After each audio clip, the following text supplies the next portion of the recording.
Hello, I'm Teacher Robin. Welcome to another live streaming class. Today's topic is the top 10 common mistakes that students make in English. So I know you are going to watch this because I'm sure these are some mistakes that you often make as well. First, let's review quickly what we learned in last week's class. We talked about the 3 things that you need to learn English. So if you missed that class, they are attitude, plan, and routine. So you can find this class in any of our previous classes on the video section of our Facebook page. So go there and you can catch up on all the material you might have missed. Okay, so let's start right away by discovering the top 10 common mistakes that we make in English. And I'm going to show you these mistakes through examples. So if you have any questions throughout the class, feel free to write in the comments section and I will be checking your comments throughout the class. So look at this sentence. This is our first mistake. Everybody are happy. This is not correct. Why? This is because everybody, the noun everybody, is a singular noun, okay? This may not be it may not be, this way in your language, but in English, every day is singular. So the correct sentence would be, everybody is happy, okay? So this is also true for somebody, nobody, etc. It's always singular. All right, the second one, I'll explain you the problem, okay? What's wrong with this sentence here? All right, in this sentence, there are 2 complements. So we have a direct object and an indirect object. In this case, the direct object is the problem and the indirect object is you. So who are you explaining the problem to? You. So in this case, we need the preposition to.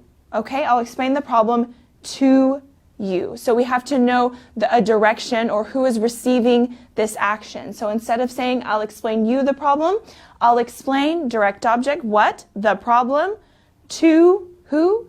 You. Okay, next example. If I will see Judy later, I'll give her the news. Okay, so here we have a double future tense, which is not correct because this sentence is conditional. So in the conditional, the if clause, so this first part of the sentence here that starts with if, it always has to be in the present tense. Okay, so instead of saying, if I will see Judy later, we say, if I see. Okay, so no need for that will. If I see Judy later, I will or I'll give her the news. So remember, with conditional sentences, we always have this first if clause half and then the second half. All right, let's see another example. Do you want that I make dinner? All right, so in English, that is never used after the verb to want. Okay, we never say want that, I want that, he wants that. It's not correct. We use the verb plus the indirect object plus the infinitive. So here we use me. So do you want, instead of that, do you want me to make dinner? Okay, so here don't forget that indirect object. Okay, next example. I am thinking to buy a new house. Okay, the verb think in English does not require the infinitive. Okay, actually, there are 2 different options here for to write this sentence correctly. You can say thinking about, so verb plus ing, or thinking of with the verb plus ing. So let's see these 2 correct examples. I'm thinking about buying a new house, or I'm thinking of buying a new house. So remember, think to is not correct. All right, I see several people are joining the class. We have Ingrid, Saiki, Mustafa, Paul, Fursmik, Karima, and Safin. Sorry if I mispronounced anyone's name, but I'm happy that you're watching, and I see over 100 people are watching this class, so that is wonderful. I'm so happy to be here with you. So please, if you have any questions about what we're talking about today, about these common mistakes, please feel free to write your question in the comments. All right, let's move on to our next example. I have the possibility to visit New York next year. Okay, in English, we use have with opportunity, not possibility, okay?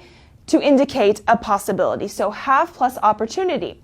If we want to say possibility, we say there is a possibility, okay? So let's look at two different ways to say this correctly.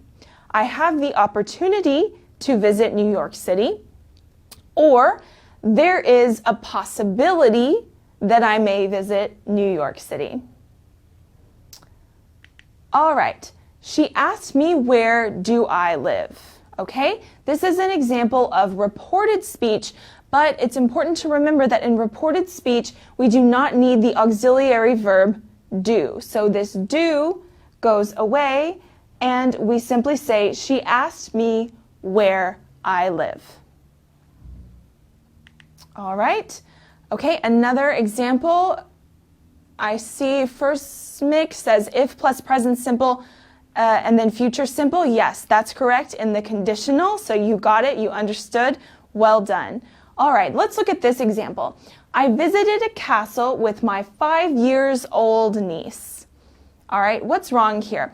In English, when we use age as an adjective, we always use it in the singular. So 5 years old is not correct if it's being used as an adjective. So let's look at the two possibilities here. I visited a castle with my 5-year-old niece. So year singular, it's an adjective. Or we can switch it around and say my niece is 5 years old. Okay, so here when you're talking about someone's age, but it's not being used as an adjective, you can have it in the plural. So if you're talking about your age, you can say 5 years old, 10 years old, etc. It's only when it's being used as an adjective to describe someone, because the adjective is describing the word niece here. So that's why it stays in the singular. All right, another example. My workplace is near to the gym. Okay, in English, near is a synonym of close to, okay, so you can use either one, but near does not require a to. Okay, so we can say, my office is near the gym, or my office is close to the gym. Okay, so either one is correct. Just remember that with near, we don't need this preposition to. All right. I like very much pizza. Okay, what's wrong with this sentence? The order. Here, the adverb never goes between the verb and the object. Okay, it always goes at the end. So in this case, very much would go at the end. So you can say, I like pizza very much. And instead of saying very much, you can also say a lot. I like pizza a lot. All right, so this has been an overview of the top 10 mistakes that students often make in English. Obviously, there are many more, but this is just some that we wanted to point out, because really students have a lot of problems with these kinds of examples. So we wanted to clear up some of your doubts about this, and I hope that this class has done that. So I want you to tell me in the comments, are there any other common mistakes that you make in English? If so, feel free to ask me about it, or write your mistake, or write something that's difficult for you in the comments, okay? And I'll be happy to answer your questions. I see lots of people are saying hello and thank you. Okay, that's great. All right. So let's, while you're writing your answers, let me tell you a little bit about our course here at ABBA. We have a complete course from beginners to business level. Our course is available on both web and mobile versions, so it's really flexible. You can study from wherever you are. It has 144 units. Each unit features a short film, a video class, and exercises to help you practice your English. So it's a great course. I encourage you to sign up on our website, abbaenglish.com, if you have not already. You can find more information there, and you can also check us out on all of the social media networks. So Facebook, Twitter, YouTube, and Instagram. You can also find our blog, our ABBA journal. There you can find articles about all kinds of good information, grammar, culture, English for business, travel, really everything you can possibly think of. More common mistakes you can find on our blog. So let's go back to your questions. Does anyone have a question at the time being? If not, then let me tell you quickly about our next class.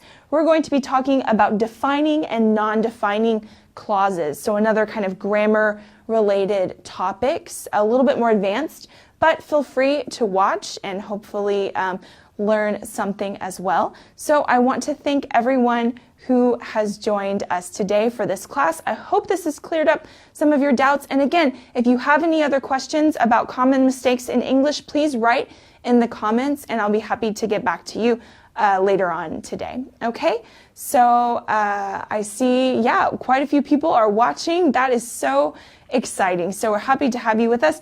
Please join us again next week and have a great rest of your day. Take care. Bye.